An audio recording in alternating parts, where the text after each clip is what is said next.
dem 2. Oktober, 24 Uhr, hört nach dem Willen unseres Volkes die Deutsche Demokratische Republik auf zu bestehen, aber nicht ihre Menschen. Mit dem 2. Oktober, 24 Uhr, hört die Nationale Volksarmee auf zu bestehen, aber nicht ihre Soldaten und Zivilbeschäftigten. Hiermit entlasse ich Sie aus Ihren Verpflichtungen. Sie sind ab 3. Oktober 1990, 0 Uhr, Soldaten bzw. Zivilangestellte der Bundeswehr. Auf, Radi! Aus! An! Ab! Zur Truppenfahne! Augen! Rechts! Le mur de Berlin est tombé, la guerre froide est enterrée. En 1990, un soupir de soulagement traverse l'Europe. L'Allemagne de l'Est et de l'Ouest font la fête dans l'allégresse générale. Mais pour les quelques 100 000 hommes de l'armée de l'ex-République démocratique allemande, l'armée nationale du peuple, la NVA, ces noces ne font qu'engendrer l'angoisse face à cet avenir commun.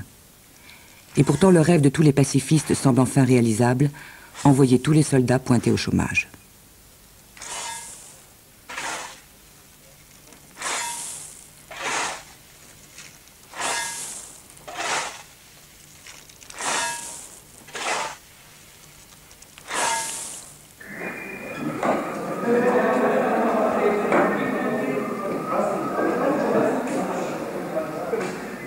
Dans les casernes, les jeunes s'en prennent aux idoles des anciens.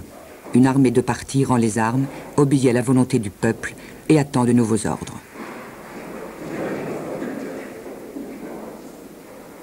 La fidélité à leur État avant, mais aussi après les événements de 89, ne va pas sans poser beaucoup de questions à l'histoire.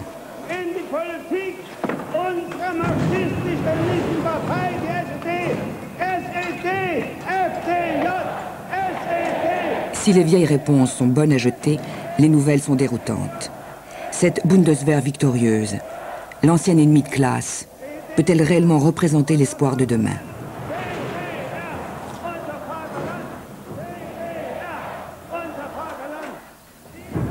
Deux armées ennemies issues d'un seul peuple, et voilà que l'une d'elles s'effondre.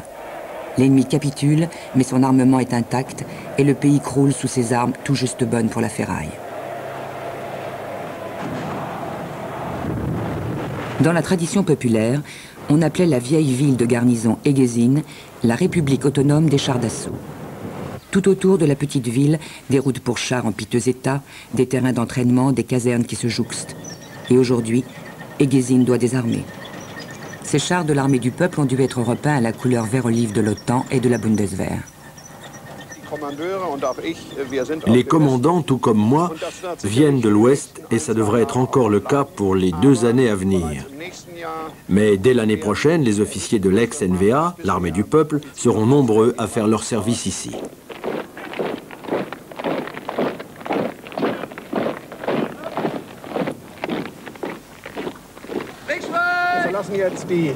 Nous quittons maintenant la caserne Fort-Pommern.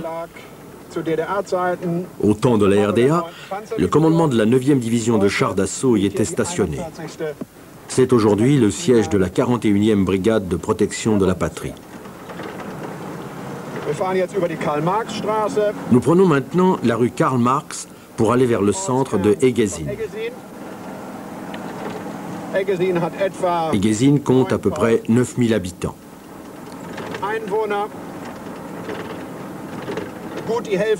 Une bonne moitié est rattachée directement ou indirectement à la Bundeswehr.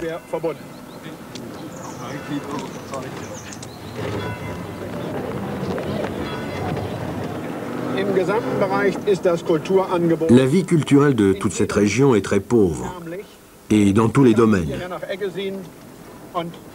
Quand je suis venu à Egezin, il faisait beau temps, à peu près comme aujourd'hui. Alors la ville paraissait agréable. D'ailleurs, elle a un certain attrait. La région est magnifique, la faune est fascinante et c'est plaisant.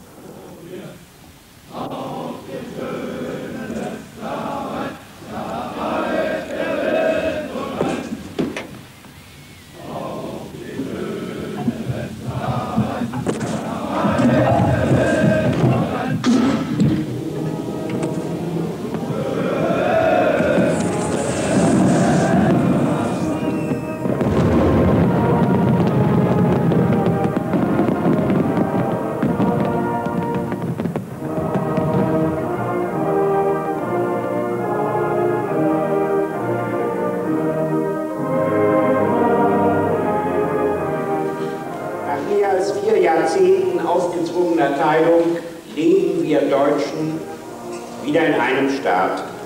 Dieser Tag der deutschen Einheit ist ohne Zweifel der glücklichste Tag in der jüngeren deutschen Geschichte.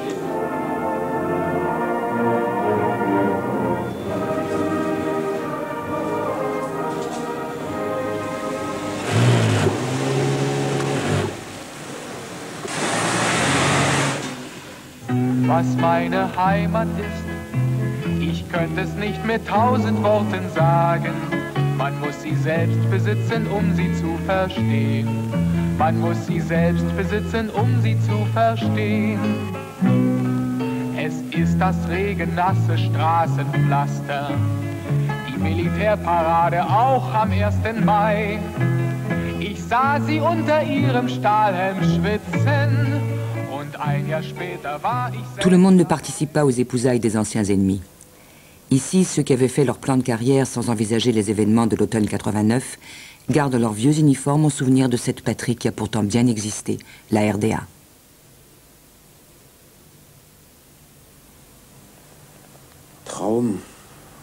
Le rêve, les rêves sont les souhaits du cœur. Actuellement, je ne parviens pas à rêver. Il faut que je garde les pieds sur terre très concrètement. Il s'agit de la survie de ma famille. Mais sans vouloir tout noircir, les perspectives ne sont pas bonnes. On nous a proposé d'acheter cette maison, c'est ce que nous avons fait. Mais tout semble prouver que l'on veut notre départ pour faire de la place aux officiers de la Bundeswehr.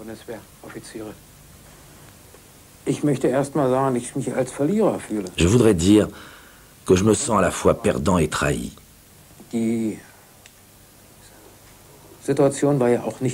Ce n'était pas une situation dans laquelle il fallait se battre. Personne ne nous a attaqués. Contre qui aurais-je dû me battre? J'appartiens donc aux perdants et aux trahis. Und zu den Verratenen.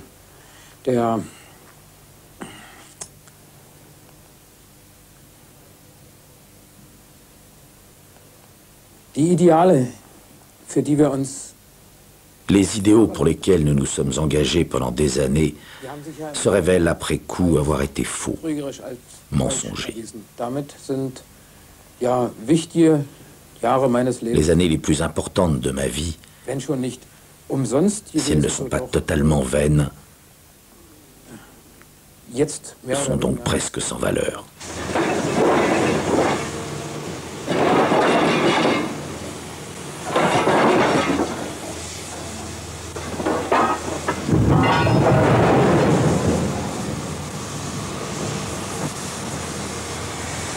La dot est mise à la ferraille. Après des décennies d'une coûteuse course à l'armement pour installer l'équilibre de la terreur, voilà la chance du siècle pour changer de cap. Le prix à payer pour la paix, le désarmement. En Allemagne, 11 000 armes lourdes doivent être détruites, ainsi que 300 000 tonnes de munitions et d'explosifs. Mais le potentiel de combat provient presque entièrement de l'arsenal de la RDA. Le matériel et les effectifs de la nouvelle Bundeswehr sont réduits de moitié et la destruction des armes de l'ex-armée du peuple est contrôlée au plus près. Monsieur Speth est l'un de ces monteurs qui, il y a peu de temps encore, maintenait les chars en état de combat de jour comme de nuit. Aujourd'hui, les monstres agonisent entre ses mains. Il pensait qu'il suffirait de démonter les chars pièce par pièce, la tourelle par ici, le canon par là, mais non. Il a fallu en remonter toute une série pour les découper à nouveau selon le modèle prescrit, sous les yeux des inspecteurs.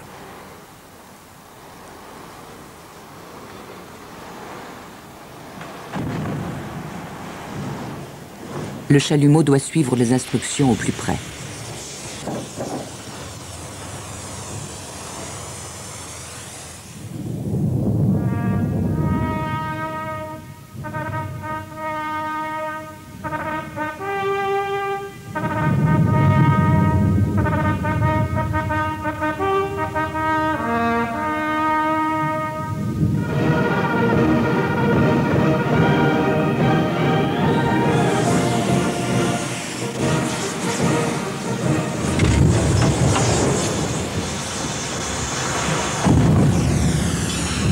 L'armée coûtait cher.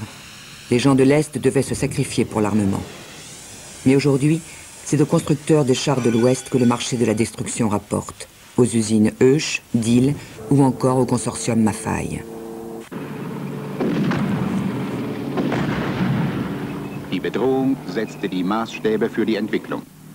Der Kampfpanzer Leopard 2, der die Forderungen bezüglich Feuerkraft, Schutz, Beweglichkeit voll erfüllt.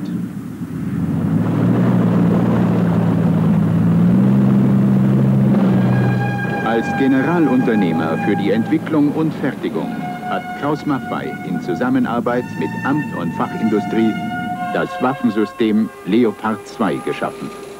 Nein, das ist zumindest, sage ich mal, ein Fahrzeug. Il s'agit assurément d'un véhicule de classe supérieure, fabriqué par deux constructeurs allemands. C'est le meilleur char de combat. Nous bénéficions de cette image et la preuve est faite. Il y avait beaucoup de concurrence. Il y a des compétitions et des essais permanents et notre matériel s'y est distingué.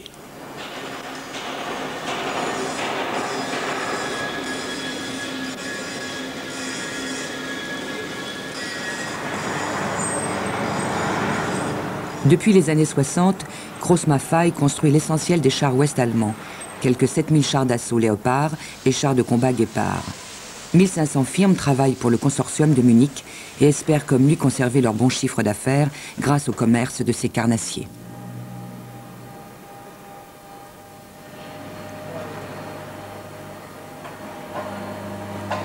La Bundeswehr a englouti l'Est de l'Allemagne et l'industrie de l'armement en a fait autant. Payés par Bonn, les constructeurs de chars de Krauss-Maffei détruisent à l'Est l'ancienne concurrence ennemie, 8 chars par jour.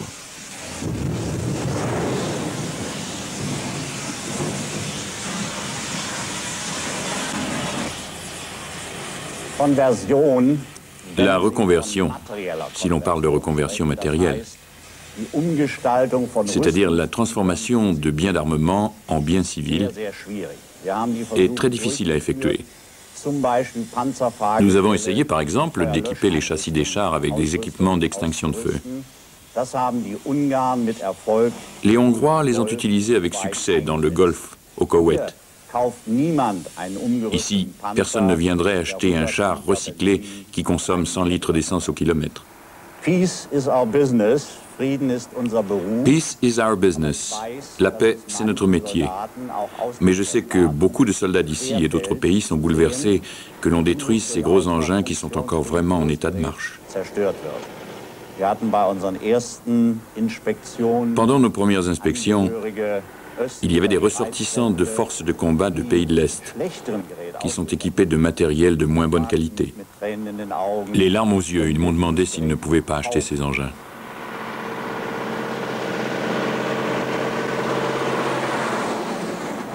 Les soldats avaient les larmes aux yeux. Ils sont incapables de changer leur mode de pensée. À Egezin comme ailleurs, mais peut-être plus encore, les destinées individuelles ont été infléchies après les événements, même si la situation est particulièrement virulente ici.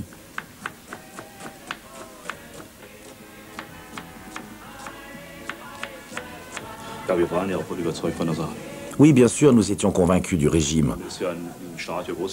On a grandi avec cet État, on y est né, on y a été élevé, et en ce qui me concerne, je n'ai rien connu d'autre.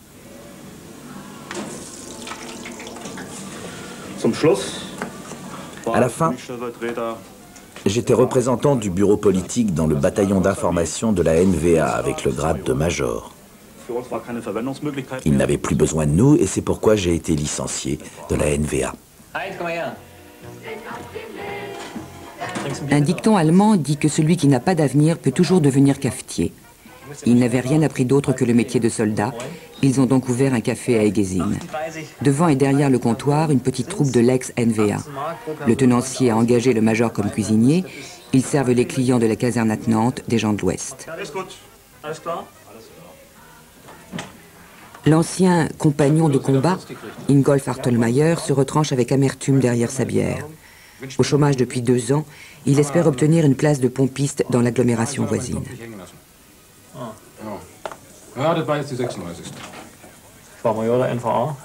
J'étais major de la NVA. Je devais être promu lieutenant-colonel, mais les événements sont arrivés, et la Bundeswehr aussi. J'ai réfléchi alors à la tournure qu'allaient prendre les événements, et je suis passé par tout ça. J'ai décidé de quitter l'armée de mon propre gré. Il n'y avait plus de place pour moi. Je me suis dit, Lutz, va-t'en et fais autre chose. Je ne savais pas encore ce que j'allais faire, mais je savais que je ne pouvais pas rester. Je suis parti. Les gens étaient parfois totalement désespérés.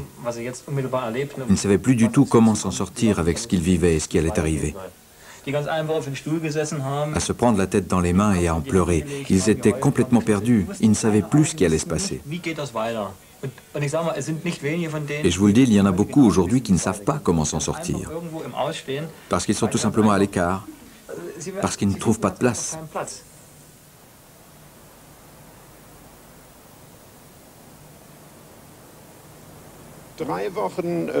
Trois semaines avant la réunification du 3 octobre, la Bundeswehr était déjà là. Qu'est-ce qu'ils ont fait? Ils ont seulement pris des renseignements sur les locaux et sur les personnes en fonction.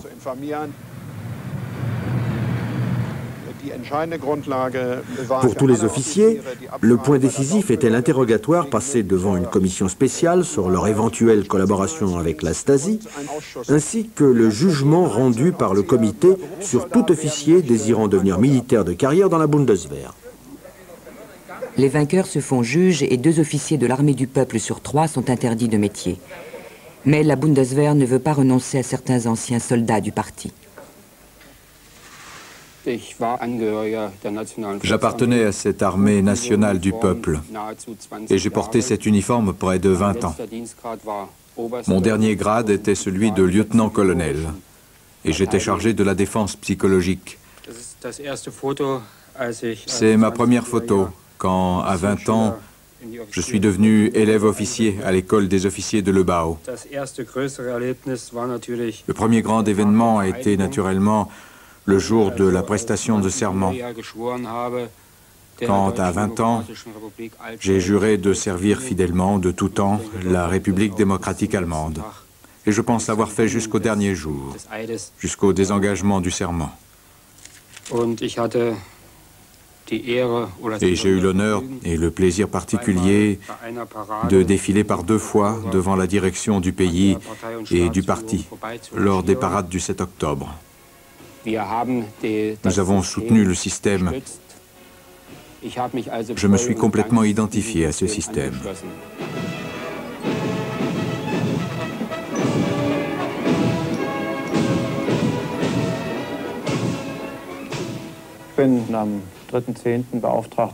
J'ai été chargé le 3 octobre de reprendre la NVA et de la dissoudre.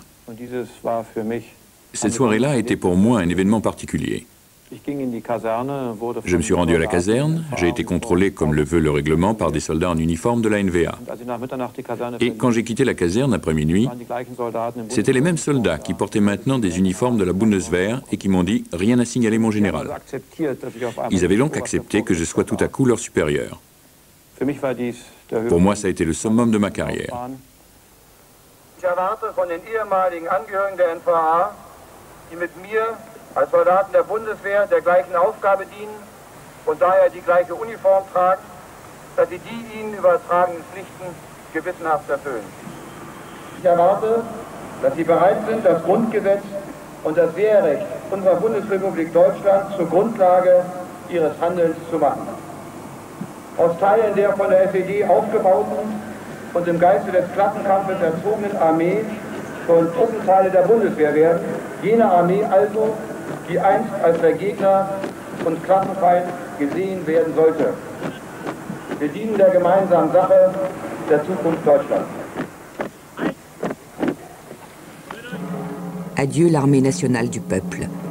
D'aucuns refoulent la vieille image de l'ennemi et reviennent dans l'uniforme de l'ancien adversaire. La Bundeswehr a gagné une guerre sans tirer le moindre coup de feu. Je ne l'ai pas ressenti sur le moment de manière aussi violente, même si intérieurement ça m'a fait mal de constater que tout ce pourquoi on a servi est en voie de disparition.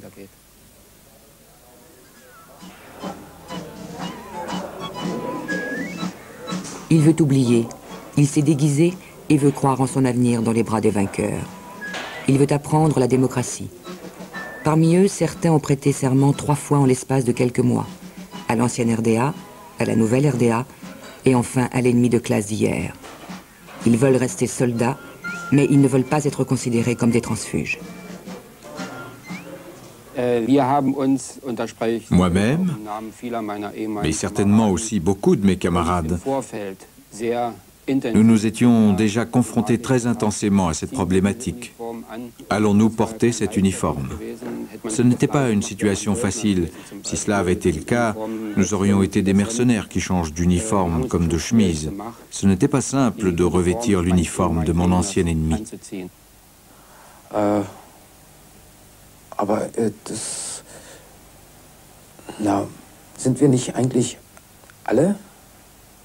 Ne nous a-t-on pas tous pris jusqu'au bout pour des rouges, même ceux qui ont retourné très vite leur veste?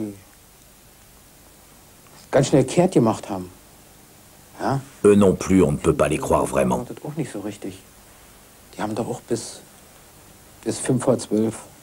Car jusqu'au dernier moment,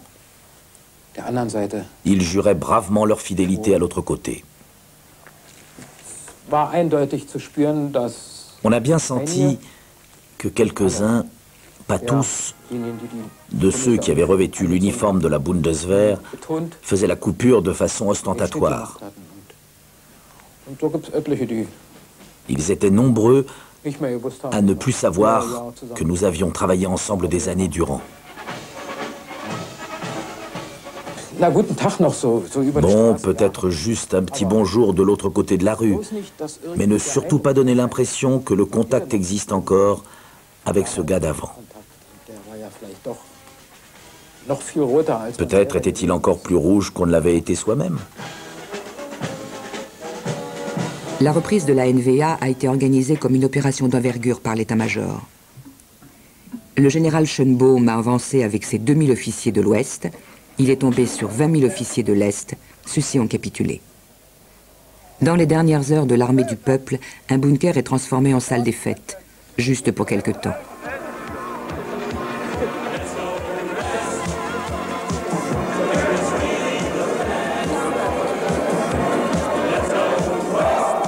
Les adieux à la vie de soldats. Ils n'ont plus rien à craindre et essaient de prendre les choses avec humour. Après la réunification, une dizaine de demandes de démission sont parvenues quotidiennement au régiment de la NVA. Certains étaient tentés par la possibilité de faire rapidement de l'argent, d'autres ne voulaient pas retourner leur veste. Presque tous avaient soutenu le socialisme contre vents et marées. Pour eux, la révolte contre les vieux messieurs de Berlin, c'était tout au plus un jeu de l'esprit. Maintenant, ils se sentent tous trahis. Avez-vous eu connaissance de suicide à ce moment-là? Non. Nous avons un système d'information où de tels suicides sont consignés en tant qu'événement particulier. Et je n'ai connaissance d'aucun cas de suicide commis dans cette période par des membres encore au service de la Bundeswehr.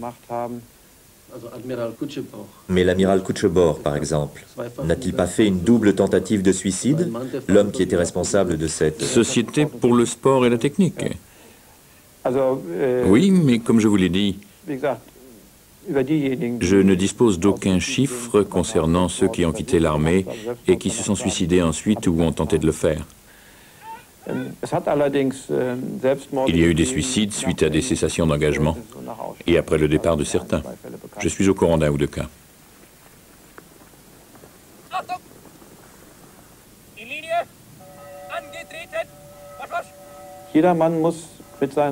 Chacun doit régler ses comptes avec son passé. Notre devoir, c'est de donner forme à l'avenir. J'ai donc eu de nombreuses discussions avec des évêques et obtenu des résultats très variés. Quand je suis venu le voir, l'un des évêques m'a dit quelque chose comme « Mon général, vous êtes ici, qu'attendez-vous de moi ?» J'ai répondu « Monseigneur, je suis le chef d'une armée athée. Seuls 10 à 15% des soldats sont baptisés. Je vous propose l'armée comme lieu de mission. »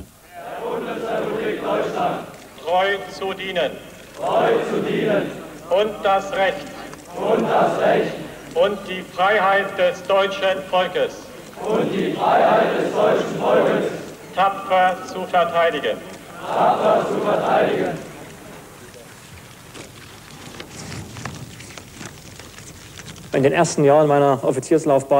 Dans les premières années de ma carrière d'officier, j'ai travaillé ici comme professeur spécialisé et chef de section. On voit ici des modèles de formation, des tableaux sur lesquels on enseignait aux jeunes sous-officiers comment se servir de la technique moderne des chars d'assaut.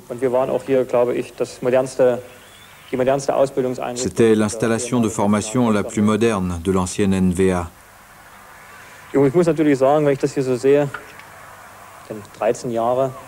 13 ans ici, dans ce lieu, pour voir ça aujourd'hui.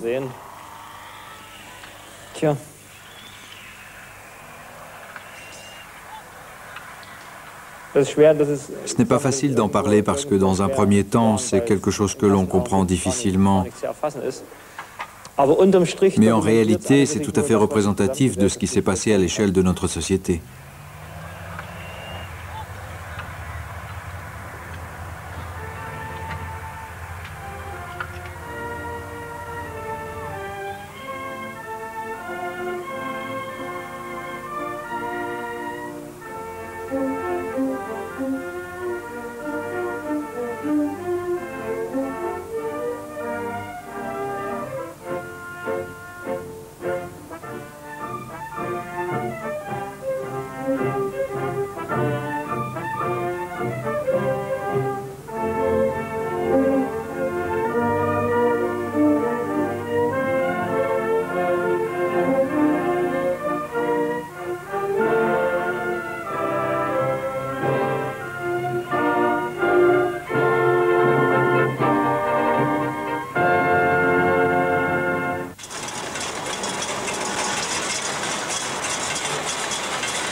Dans l'usine Luben sur la Spree, les machines fonctionnent à l'envers. Chaque jour, un demi-million de munitions sortait des chaînes.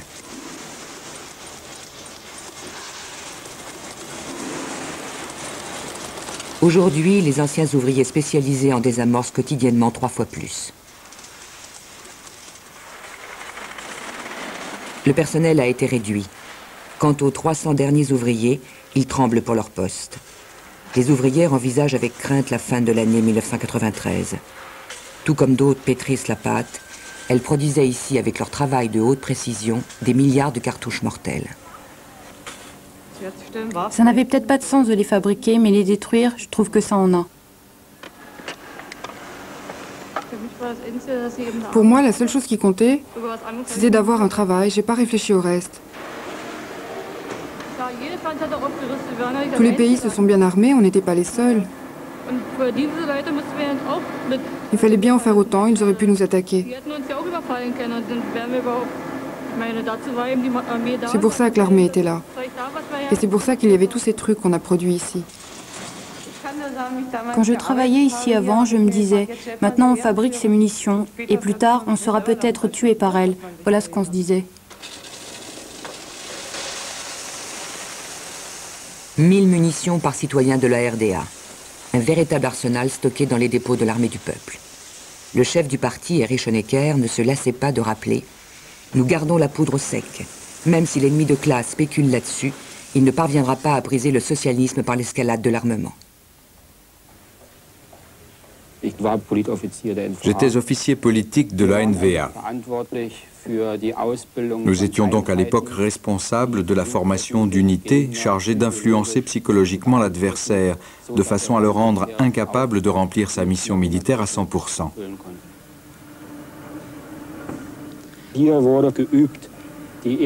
C'est ici qu'on a expérimenté les premières opérations de défense dans le cas d'une guerre éventuelle. C'est donc ici qu'Erich Honecker et ses camarades ont simulé leur dernière bataille acharnée entre l'impérialisme et le socialisme. Moi-même, en tant qu'officier de l'ex-NVA, j'étais lieutenant-colonel à l'époque. J'ai participé 2 fois à de telles formations. Et pour nous, c'était évident que l'ennemi venait de l'Ouest, tout comme il était tout aussi évident pour le soldat de la Bundeswehr que l'ennemi venait de l'Est. Nous allions battre l'impérialisme sur son terrain une fois pour toutes. C'était comme ça, en pleine guerre froide.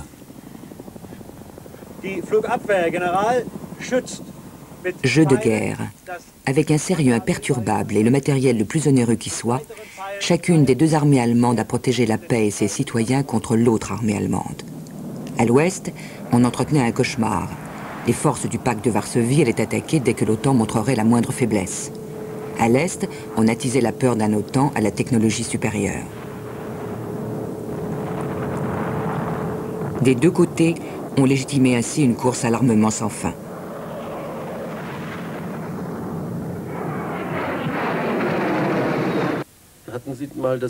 Aviez-vous réellement le sentiment que l'Ouest vous menaçait? Oui, j'ai vraiment eu ce sentiment, notamment au cours des grandes manœuvres d'automne de la Bundeswehr, quand on voyait de plus en plus de troupes à proximité de la frontière, de sorte qu'avec notre vision des choses et notre éducation, on devait s'attendre à ce qu'à tout moment, une guerre puisse se déclencher à partir de ces entraînements.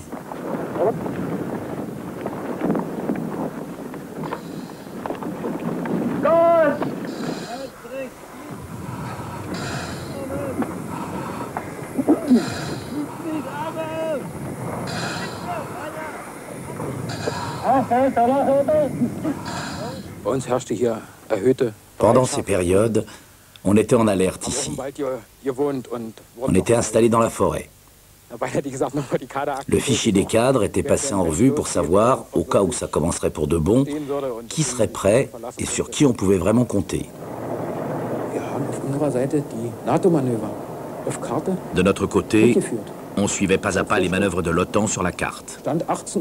État des lieux à 18h. Ils étaient là, ils ont défendu telle position et on le reportait sur la carte. Tout devait être impeccablement organisé pour pouvoir quitter les casernes en 1h30.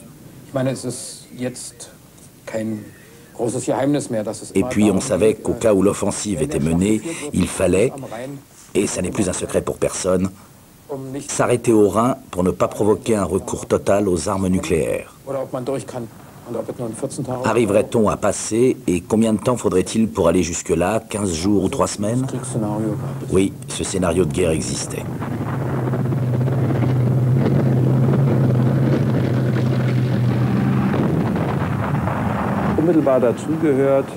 Dans le même ordre, on avait émis une monnaie de guerre pour pouvoir distribuer nos propres devises dans les territoires occupés. À Strausberg, au ministère, il y avait ce qu'on appelait la cave des décorations, dans laquelle ordres et décorations étaient entreposés pour tous les grades. Ils devaient être distribués ultérieurement aux soldats quand ils seraient arrivés au Rhin. Et il y avait l'insigne de maréchal pour l'ancien général des armées Hoffmann, à l'époque où il était encore ministre de la Défense. J'avais très peur de la guerre, surtout en montant en grade. Et après mes études à l'Académie militaire, où l'on nous avait confrontés à l'éventualité d'une guerre, que ce soit une guerre avec des moyens de destruction de masse ou une petite guerre limitée, entre guillemets. On savait que sa propre famille, qui habitait à proximité du lieu de combat, serait violemment touchée. Pourtant, on a souvent évité ces discussions en famille. Enfin, c'était le cas chez moi, dans l'espoir que rien ne se passe, et surtout pour ne pas déclencher de panique.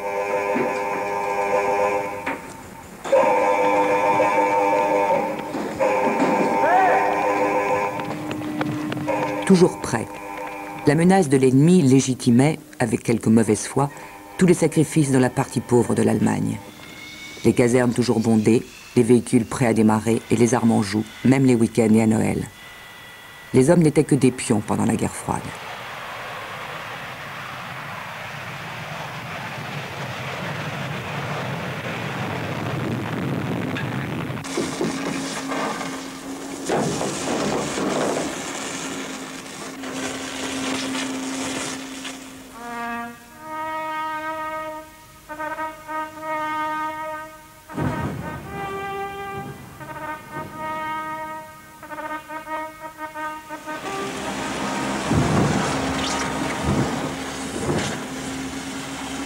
La fin de l'armée de l'air.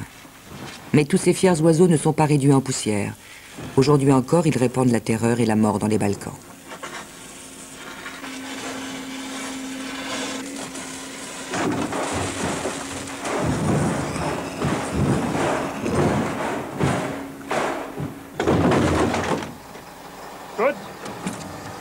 Les ouvriers de l'armement entretenaient autrefois avec amour, précision et compétence les bombardiers et autres chasseurs MiG. Aujourd'hui, ils détruisent 120 de leurs propres joyaux.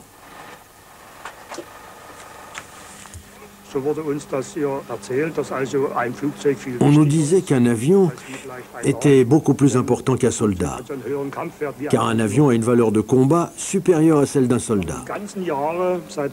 J'ai travaillé depuis 1963 sans interruption sur les MiG-17. En 1967, les premiers MiG-21 sont arrivés, et depuis j'ai travaillé jour après jour sur ces MiG-21.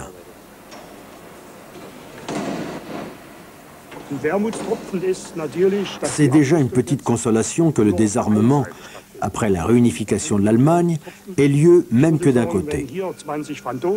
S'il y avait ici 20 avions fantômes, ça me motiverait davantage de ne pas seulement désarmer nos MiG, mais aussi ceux de l'autre côté. Leur employeur est aujourd'hui un consortium d'armement de Munich. Monsieur Miksch, lui aussi, travaille pour l'ennemi d'hier. Il réduit en poussière les anges de la mort des amis soviétiques. Mais une espèce sera épargnée. Le MiG-29, plus moderne que tous les avions de l'arsenal de la Bundeswehr, est un butin convoité.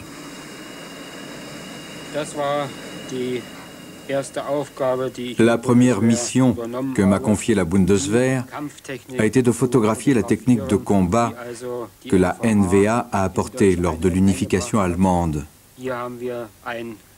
On voit ici un type d'armement d'avion qui a eu la chance d'être repris par la Bundeswehr parce que beaucoup de politiciens répétaient que les MiG-29 représentaient une menace, mais maintenant ils volent aussi avec la croix de la Bundeswehr. En raison de mes fonctions, j'ai eu souvent à encadrer des visiteurs, à former des groupes de la Bundeswehr ou des alliés au maniement des appareils de l'ex-pacte de Varsovie. Je me suis dit, si je revais l'uniforme de la Bundeswehr, il faudra respecter les alliés et travailler avec eux tout comme je le faisais avec les officiers soviétiques.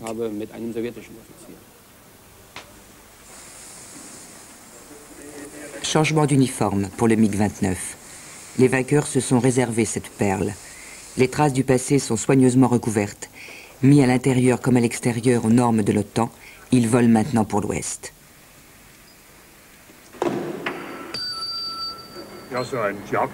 Un tel avion de chasse est un instrument redoutable, une arme redoutable. On devrait vraiment réfléchir à ce qu'on en fait. Je pense que nous, les Allemands, nous devrions veiller à ce qu'on ne fasse pas à nouveau des bêtises avec ça. Je pense qu'il vaut mieux détruire, car si on les vend à quelqu'un, on ne sait pas ce qui se passe ensuite avec ces avions, s'ils ne sont pas éventuellement revendus à d'autres pays.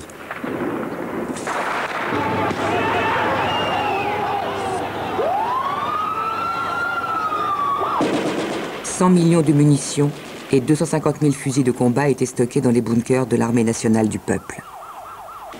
Pour la Turquie, partenaire de l'OTAN, ces armes sont les bienvenues, même si ces équipements font baisser le standard de ses forces armées du niveau de l'OTAN à celui du pacte de Varsovie.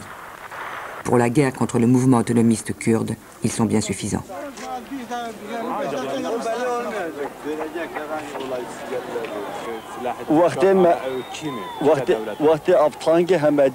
Quand on a vu ces armes, on a eu peur. car ces armes n'existent pas en Turquie. Ces chars d'assaut, qu'est-ce que c'est? Ceux à 8 roues, ce sont les Allemands qui les ont donnés. Les Turcs n'en ont pas. Pourquoi ces incroyants nous font-ils ça? 300 chars d'assaut en provenance de stocks de l'armée du peuple. L'Allemagne a donné à la Turquie des armes pour un montant global de 2 milliards de marks.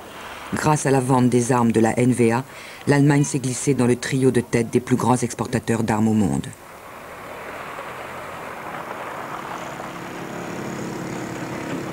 Et là-bas, à l'est de l'Allemagne, un immense potentiel d'armes mortelles attend encore d'être détruit.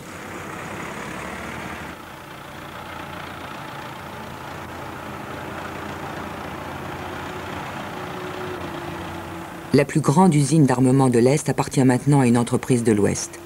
Des missiles de toutes sortes y sont détruits. Le kérosène est transformé en engrais. Éliminer les armes tout en respectant l'environnement représente un vrai défi technique. Mais les usines Buk de Bavière apportent leurs compétences en technique d'armement. La paix à l'Est a ouvert un nouveau marché aux fabricants d'armes de l'Ouest.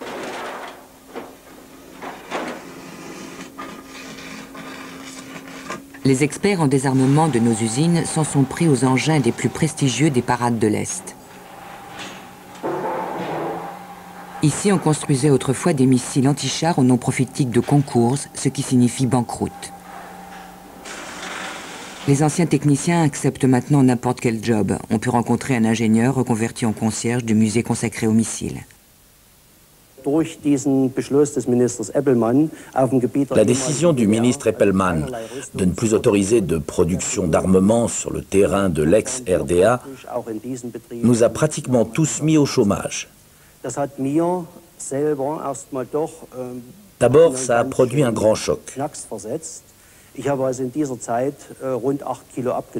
Ça m'a fait perdre 8 kilos d'un coup, avant de supporter d'être comme ça, sans travail, du jour au lendemain.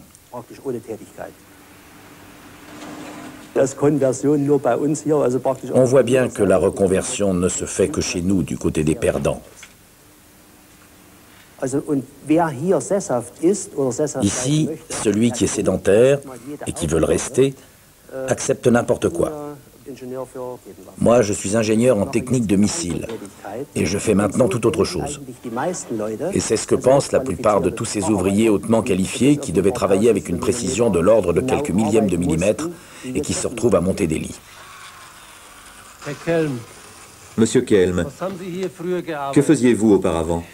J'étais technicien supérieur. Où?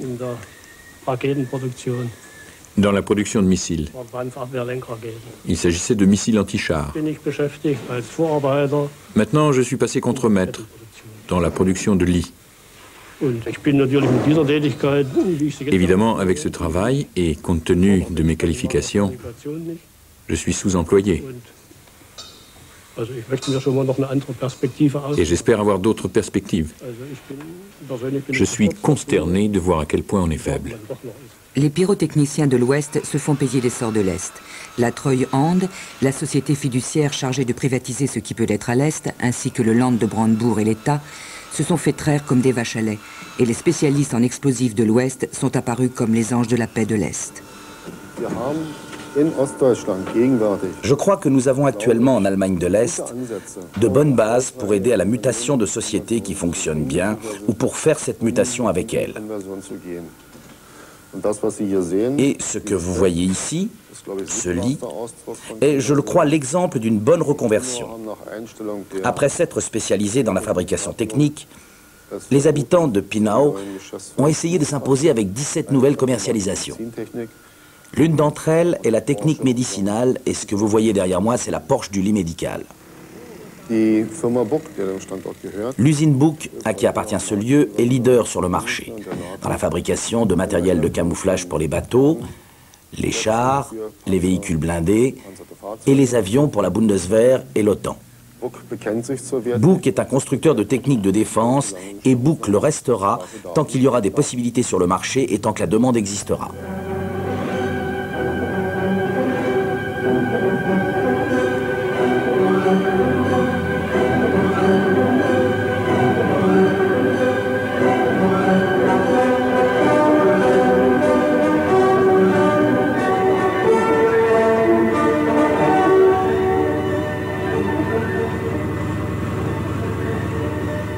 das sind so Erinnerungen, die wahrscheinlich für mich auch lange nachwirken werden im Leben. Avoir pu aller une fois dans un Léopard 2,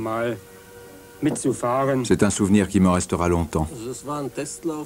C'était un test pour l'école de la nation. C'était un tour en petite vitesse, non? Je ne regrette pas ces 2 années que j'ai passées à la Bundeswehr, parce que j'y ai appris que je peux aussi réussir dans le nouveau système, que je n'ai pas besoin de me cacher. Croyez-vous que ce soit toujours aux perdants de se reconvertir? Certainement pas. Quand on sait que la Bundeswehr dans son ensemble doit se réduire à 370 000 hommes et que ce chiffre n'est probablement pas le dernier qui devra être atteint, on voit bien que la reconversion est un problème global de société qui touche l'Est comme l'Ouest.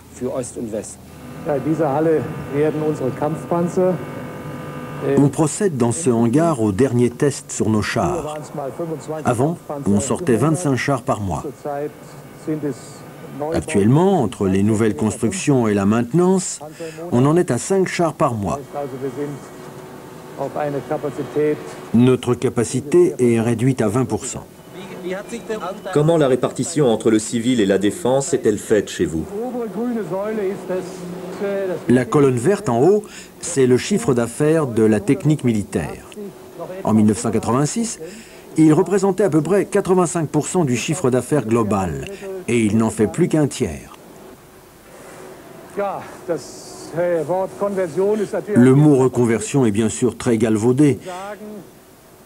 Et dire que là où je construisais des chars, je fabrique maintenant des réfrigérateurs, c'est une illusion absolue. Ce qu'il faut, c'est tenter de développer de nouveaux produits. La fin de la guerre froide a précipité aussi dans la crise les constructeurs de chars. Plus de la moitié des employés de l'armement ont dû être reconvertis dans la production civile. Krauss Maffei est maintenant le leader mondial pour les machines qui fabriquent les disques compacts.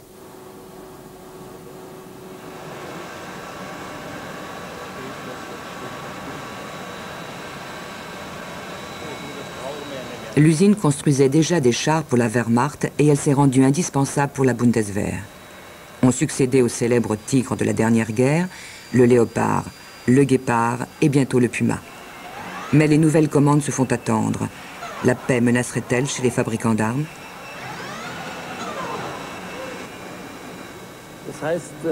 Vous voulez dire que vous avez renoncé? Absolument pas. Nous persévérons dans la technique militaire. Simplement, nous sommes assez réalistes pour dire que nous nous sommes adaptés autant que possible à ce processus engagé il y a quelques années. Il ne faut pas oublier qu'une telle technologie de pointe, ça ne s'arrête pas comme ça sur simple commande. Mais nous savons, et le ministère de la Défense l'a confirmé, que l'on veut maintenir une industrie militaire saine et puissante.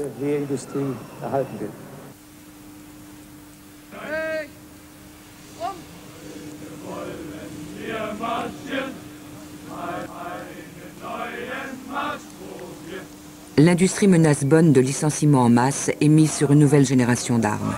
Actuellement, ces chars aux couleurs de l'OTAN gagnent les nouvelles bases à l'est de l'Elbe. On a imposé aux frères de l'Est de se reconvertir. C'est aux perdants de changer de mode de pensée.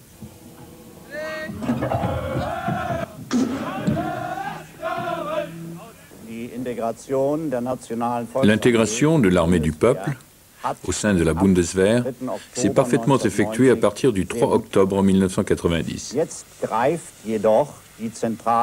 Mais maintenant, les services centraux du personnel et les contrôles de protection militaire font leur travail et on voit surgir de nombreux facteurs de risque pour la sécurité. Beaucoup de points délicats dont nous n'étions pas conscients auparavant. C'est pourquoi nous en arrivons à un nombre surprenant de licenciements, comme aujourd'hui par exemple. Und zwar sehe ich mich heute gezwungen, 10 Angehörige der Außenstelle zu verabschieden. Ich möchte als ersten verabschieden den Meyer Hermann. Meyer Hermann war seit 3.10.1990 als Rüstungskontrollstabsoffizier bei uns eingesetzt, wobei er unendlich Wertvolles leistete. Bitte nehmen Sie.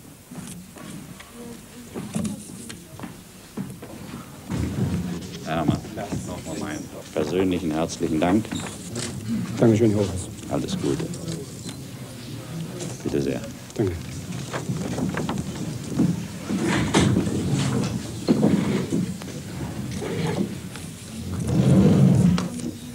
Der nächste, den ich leider verabschieden muss. Vieles erinnert im Zuge der gesamten Übernahme. Dans cette intégration, tout se fait en fonction du principe suivant. Tu as accompli ton devoir, tu peux partir. Bien sûr, avec mes fonctions de lieutenant-colonel et de surcroît dans la défense psychologique, on peut émettre quelques réserves. Pourtant, j'ai été examiné et déclaré fidèle à la Constitution, de sorte qu'on doit pouvoir me faire confiance. Je ferai bien l'apprentissage de la démocratie.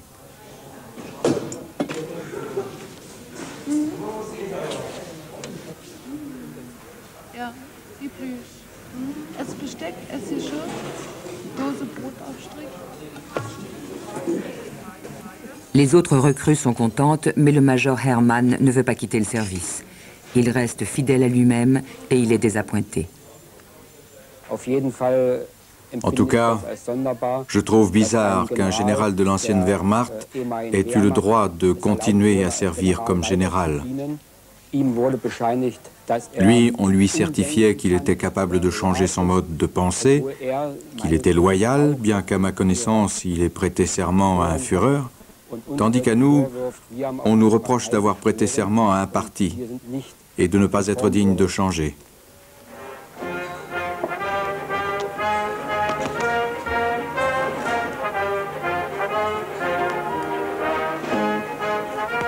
Les vainqueurs de l'Ouest n'adoptent qu'un membre sur 10 de l'armée ennemie. Finalement, il n'a pas été retenu. Tous ces efforts pour changer de cap et se mettre au pas semblent avoir été vains.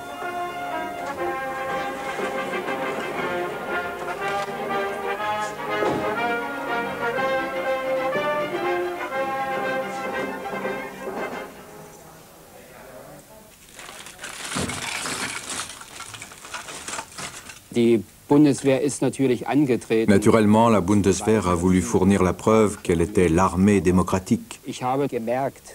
Mais j'ai remarqué que ces messieurs ont besoin de se mettre à la page, ces camarades qui sont venus ici à l'Est.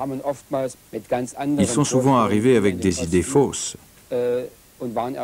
Et ils étaient bien étonnés de voir qu'on mange aussi avec des cuillères et des fourchettes. Et j'ai dû expliquer à un général de la Bundeswehr que dans l'armée du peuple, on savait aussi lire et écrire. La voie qui mène à une armée a été ouverte, mais il reste encore les 2/3 du chemin à accomplir. Il a fallu se faire un peu violence des deux côtés pour arriver à être ensemble ici. Aujourd'hui, je peux dire que c'est complètement réussi. En tout cas, on a eu du plaisir à le faire et c'est le principal.